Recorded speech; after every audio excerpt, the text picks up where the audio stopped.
Assalamualaikum warahmatullahi wabarakatuh. Yang terhormat Ibu Elvira Makmur, SPD MPD, selaku dosen mata kuliah Elektronika Analog dan Digital. Perkenalkan, saya Andi Pajung Lega dari kelas 02 TED 4 dengan nomor NIM 220204601019 akan membawakan materi pembahasan dari pertemuan 1 sampai pertemuan 6. Adapun materi yang mencangkup adalah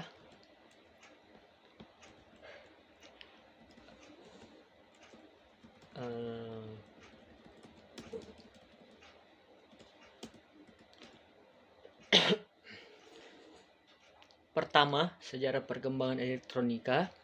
2, dasar-dasar elektronika. 3 dan 4, klasifikasi komponen elektronika analog. 5, rangkaian penguat. 6, rangkaian penyearah gelombang. Bab 1, sejarah perkembangan elektronika. Pada tahun 1947, transistor ditemukan oleh tim insinyur dari Bell Laboratories. Fungsi transistor seperti tabung hampa udara, tetapi memiliki ukuran lebih kecil, lebih ringan, konsumsi daya lebih kecil, dan lebih kuat, dan lebih murah untuk diproduksi dengan kombinasi penghubung metalnya dan bahan semikonduktor.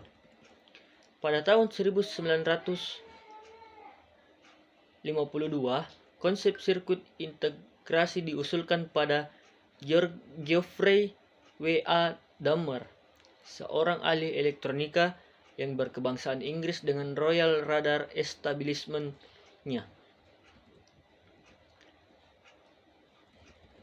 Adapun bidang-bidang elektronika menurut perkembangannya, yaitu pertama, bidang instrumentasi dan kontrol. Kedua, bidang telekomunikasi. Ketiga, bidang elektronika. Dan keempat, bidang elektronika kuantum.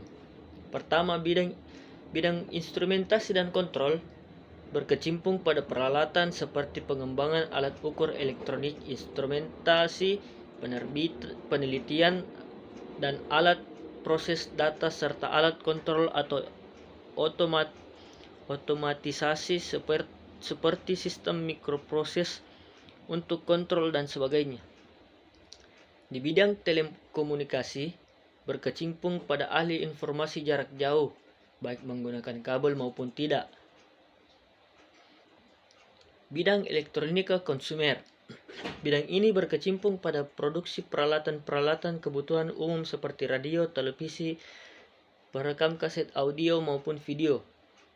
Bidang elektronika kuantum berkecimpung dalam pengembangan elektronika yang menyangkut interaksi antara cahaya, gelombang mikro atau gelombang elektromagnetika yang lain.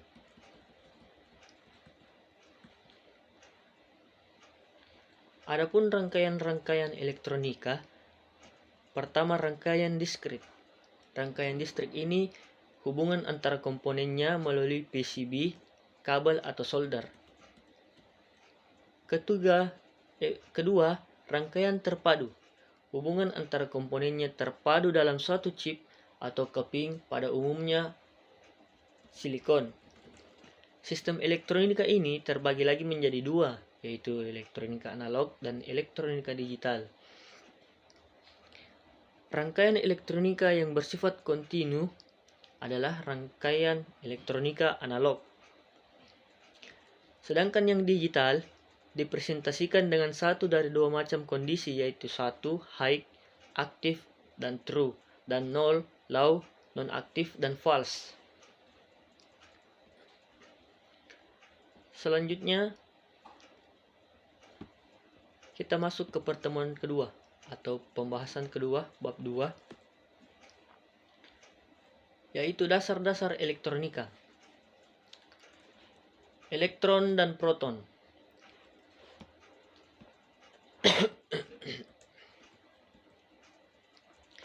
Elektronik atau sebuah istilah yang diambil dari kata elektron merupakan satu dari tiga materi yang menyusun struktur atom, yakni inti atom, proton, neutron, dan elektron.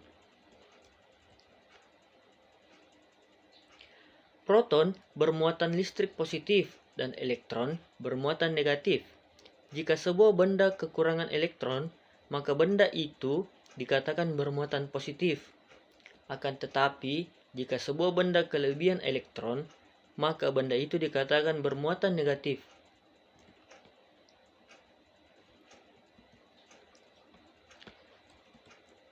Selanjutnya kita masuk ke arus listrik dan muatan listrik.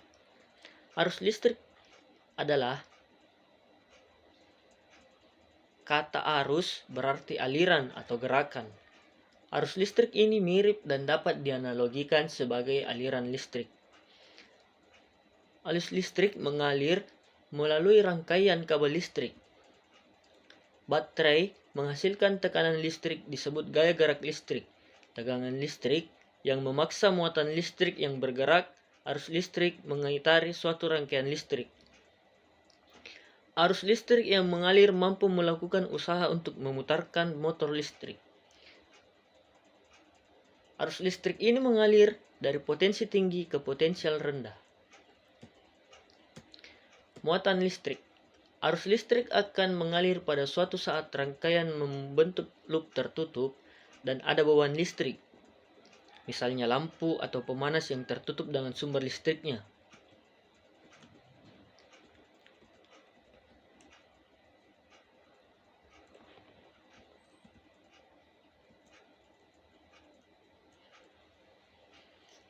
Muatan listrik dapat dianalogikan sebagai air di dalam sebuah tangki air, sedangkan tegangan listrik dapat kita analogikan sebagai tekanan air pada sebuah tangki air. Makin tinggi letak tangki air itu, maka makin besar pula tekanannya. Jika keran dibuka, maka air mulai bergerak dalam pipa dan kecepatan mengalirnya berhubungan erat dengan tekanan air pada tangki air di menara. Selanjutnya kita masuk di tegangan listrik. Tegangan listrik adalah suatu beda potensial antara dua titik yang mempunyai perbedaan jumlah muatan. Tegangan listrik juga sering dianggap sebagai gaya mendorong yang menyebabkan perpindahan elektron dari titik yang satu ke titik yang lain melalui perantara konduktor, di mana semakin besar tegangan yang diberikan, maka semakin kuat pula dorongan yang dilakukan oleh elektron di dalam suatu rangkaian listrik. Sistem satuan internasional untuk tegangan adalah volt, yang diambil dari nama Alexander Volta pada tahun 1748 sampai 1827, yang menyatakan satuan volt adalah perubahan energi sebesar 1 joule, yang dimana V sama dengan W per Q atau W sama dengan V kali Q. Rumusnya mungkin teman-teman bisa searching secara mandiri di Google. Selanjutnya hukum Ohm.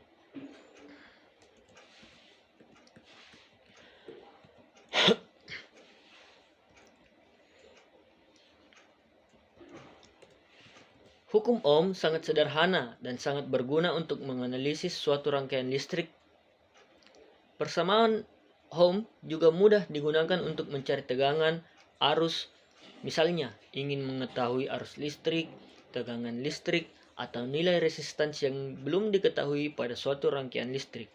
Digunakan trik hukum Ohm ini dengan cara menyusun V, I, dan R dalam bentuk segitiga transposisi seperti yang kita semua ketahui atau seperti yang ada di gambar.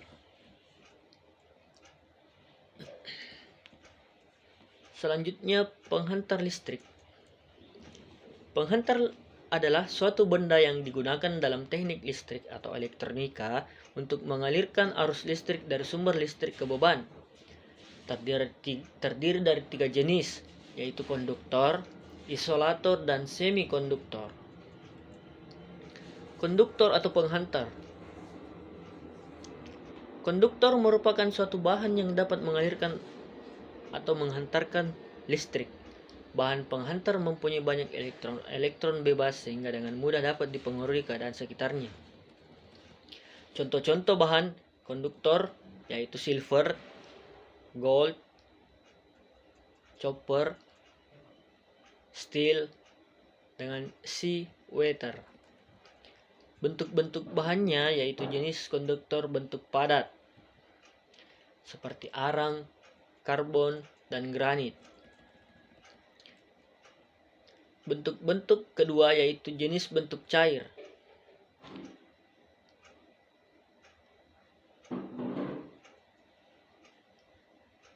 Ada dua macam. Yang pertama, adanya gerakan elektron bebas melalui penghantar dan disebut sebagai penghantar elektronis. Umumnya bahan penghantarnya dari logam atau paduan logam dan granit atau arang.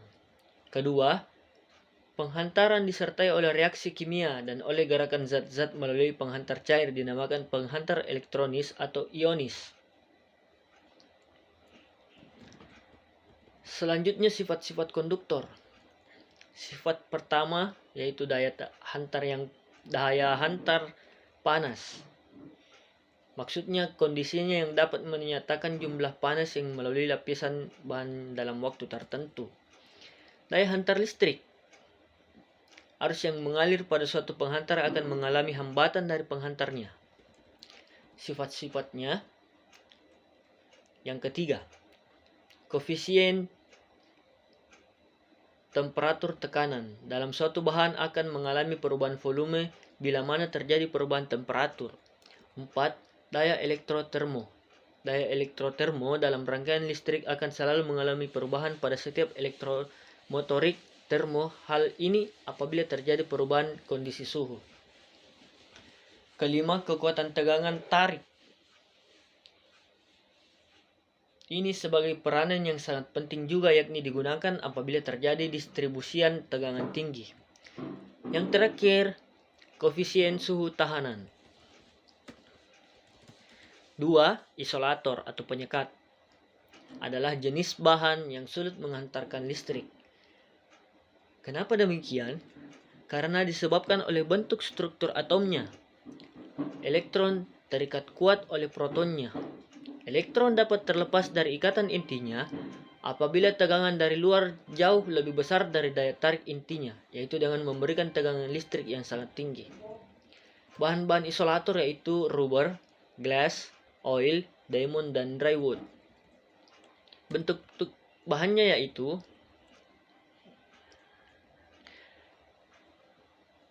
bentuk-bentuk padat, cair, dan gas. Kenapa demikian? Karena hal ini berlaku sesuai dengan kebutuhan, sebab kadang-kadang perlu digunakan bahan padat, cair, atau gas kecuali ada bahan yang dipadatkan. Jadi kedudukannya antara cair dan padat atau bentuk padat tetapi lunak. Sifat-sifat bahan isolator. Pertama, sifat listrik. Sifat utama yang harus dimiliki bahan penyekat. Gunanya untuk mencegah terjadinya rambatan atau kebocoran arus listrik. 2. Sifat mekanis.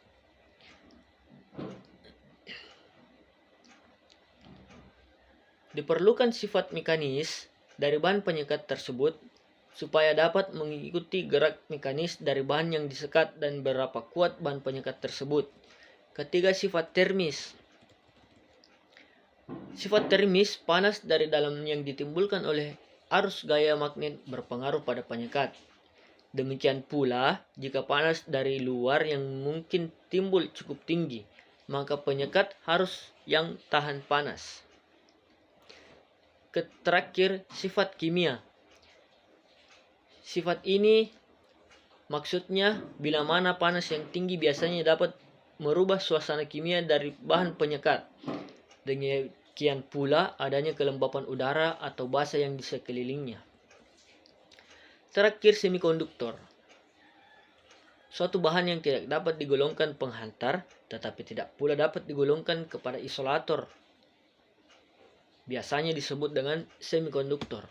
Semikonduktor adalah bahan penghantar listrik yang tidak sebaik konduktor, akan tetapi tidak pula seburuk isolator. Contoh bahan-bahan semikonduktor yaitu silikon, selenium, germanium, dan metal oksidis.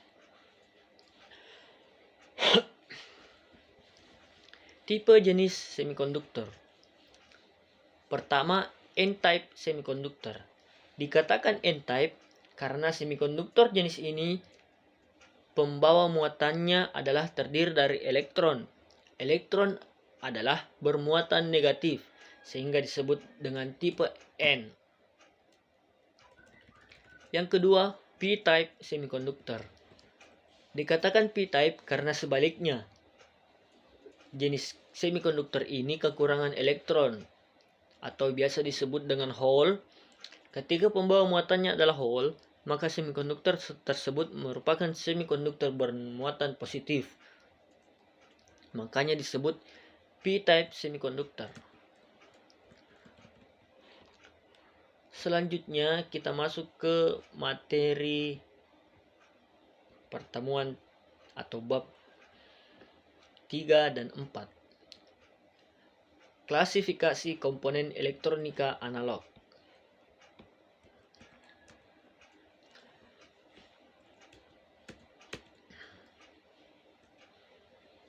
Komponen elektronika terbagi menjadi dua, komponen pasif dan komponen aktif. Komponen pasif merupakan jenis komponen elektronika yang tidak memerlukan arus listrik untuk bekerja.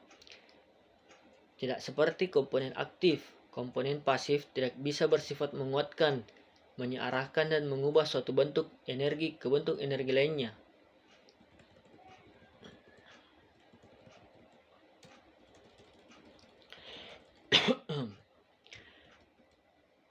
Adapun komponen pasif yaitu resistor, kapasitor, dan induktor.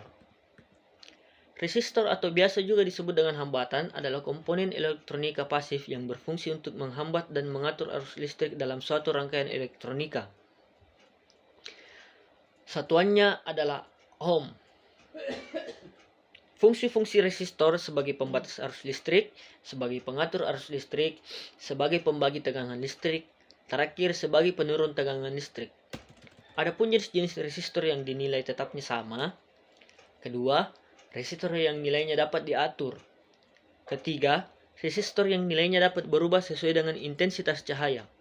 Terakhir, resistor yang dinilainya dapat berubah sesuai dengan perubahan suhu.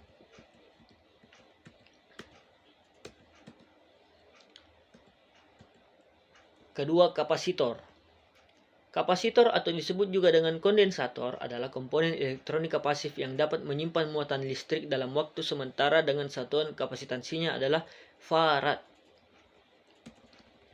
Fungsi-fungsi kapasitor: 1. Sebagai penyimpan arus atau tegangan listrik. 2. Sebagai konduktor yang dapat melewatkan arus listrik AC. 3. Sebagai isolator yang menghambat arus DC. 4. Sebagai filter dalam rangkaian power supply. 5. Sebagai kopling. 6. Sebagai penggeser fasa. 7. Sebagai pemilih gelombang frekuensi. Adapun jenis-jenis kapasitor yaitu 1. Kapasitor nilai tetap tidak berpolaritas seperti keramik, kapasitor keramik, kapasitor polister, kapasitor kertas, dan kapasitor mika. 2. Kapasitor nilai tetap berpolaritas seperti kapasitor elektrolit atau elektrolit kondensator dan kapasitor tatalum.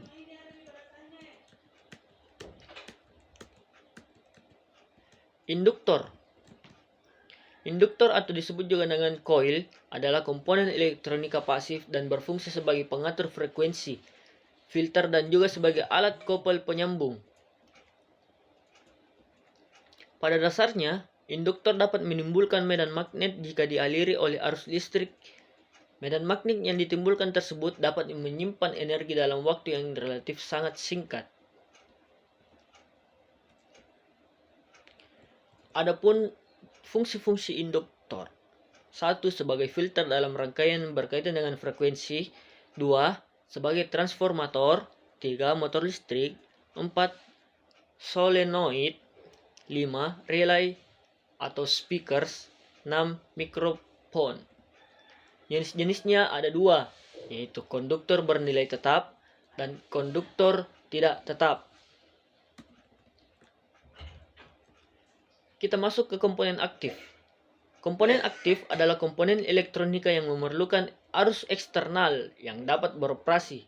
Dalam hal ini, pada rangkaian elektronika, arus listrik yang dibutuhkan bisa arus AC maupun DC.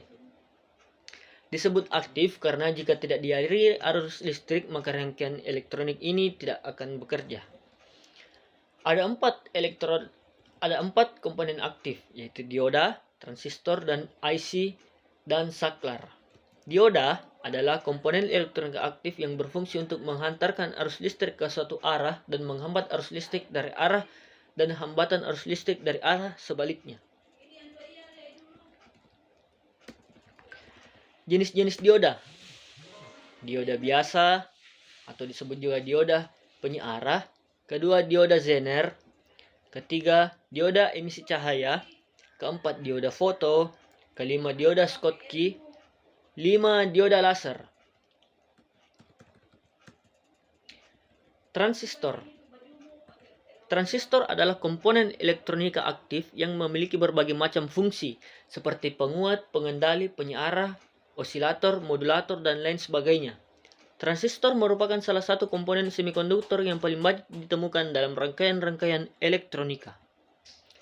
Jenis-jenis transistor yaitu transistor bipolar atau disingkat BJT. 2. Transistor efek Medan. Ketiga, integrated circuit. IC atau disebut integrated circuit adalah komponen elektronika aktif yang terdiri dari gabungan ratusan atau bahkan jutaan transistor, resistor, dan komponen lainnya yang diintegrasi menjadi sebuah rangkaian elektronika dengan sebuah kemasan kecil. Ada banyak bentuk IC integrated ini, mulai dari berkaki 3 hingga ratusan kaki atau terminal. Fungsinya juga berbagai macam, seperti penguat, switching, pengontrol, hingga media penyimpanan. Terakhir, saklar adalah komponen yang digunakan untuk menghubungkan dan memutuskan aliran listrik. Dalam rangkaian elektronika, saklar sering digunakan sebagai on-off dalam peralatan elektronika. Saya pikir teman-teman juga tahu apa itu saklar ya. Selanjutnya, bab 5. Penguat. Rangkaian penguat.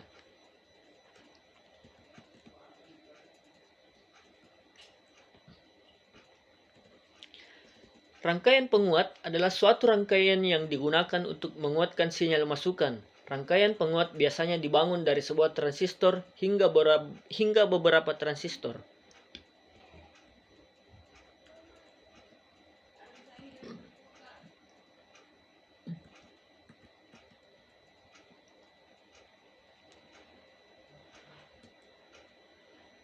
Berdasarkan konfigurasinya, pertahanan, rangkaian penguat menggunakan transistor yang dibedakan menjadi 3, yaitu rangkaian penguat common base, rangkaian penguat common collector, dan rangkaian penguat common emulator. Penguat common base adalah penguat yang kaki basis transistor digroundkan, lalu input dimasukkan ke emitor dan output diambil daripada kaki kolektor.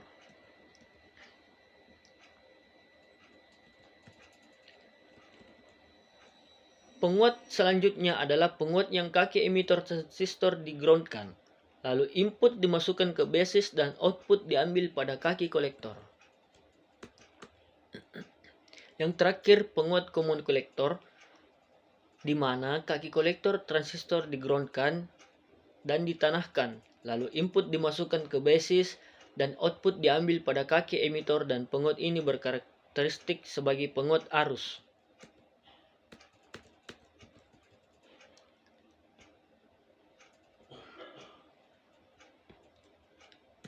Kita masuk ke materi terakhir, rangkaian penyiarah gelombang.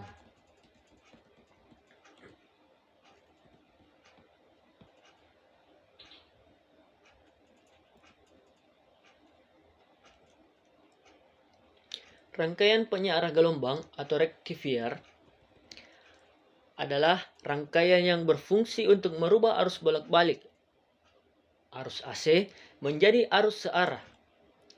Komponen elektronika yang berfungsi sebagai penyearah adalah dioda, karena dioda memiliki sifat yang hanya memperbolehkan arus listrik yang melewatinya dalam satu arah saja. Rangkaian penyearah terbagi atas dua, yaitu rangkaian penyearah setengah gelombang dan rangkaian penyearah gelombang penuh. Rangkaian penyearah gelombang merupakan rangkaian penyearah sederhana yang hanya saja dibangun menggunakan satu dioda saja. Mempunyai prinsip kerja satu. Pada saat setengah gelombang pertama melewati dioda yang bernilai positif, menyebabkan dioda yang dalam keadaan forward bias, sehingga arus dari setengah gelombang pertama ini bisa melewati dioda. Pada setengah gelombang kedua, yang bernilai negatif yang menyebabkan dioda dalam keadaan reverse bias, sehingga arus dan setengah gelombang yang kedua tidak bisa dilewati dioda. Rangkaian penyearah gelombang penuh. Rangkaian ini adalah rangkaian penyearah gelombang yang penuh yang paling populer dan paling banyak digunakan dalam rangkaian elektronika. Memiliki prinsip kerja 1. Prinsip kerja dari rangkaian dioda ini adalah ketika arus setengah gelombang pertama terminal AC source pada bagian atas bernilai positif, sehingga arus akan mengalir ke beban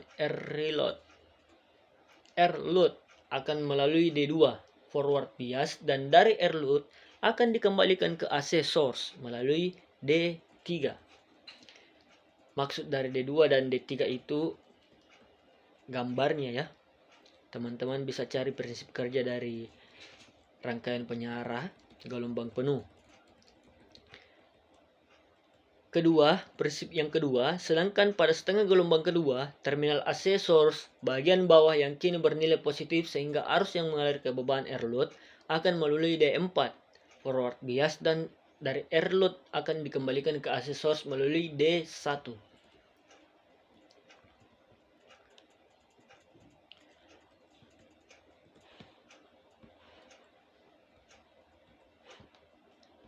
Mungkin hanya itu materi yang dapat saya sampaikan pada hari ini. Kurang lebihnya mohon dimaafkan. Terima kasih yang telah menyaksikan. Wassalamualaikum warahmatullahi wabarakatuh.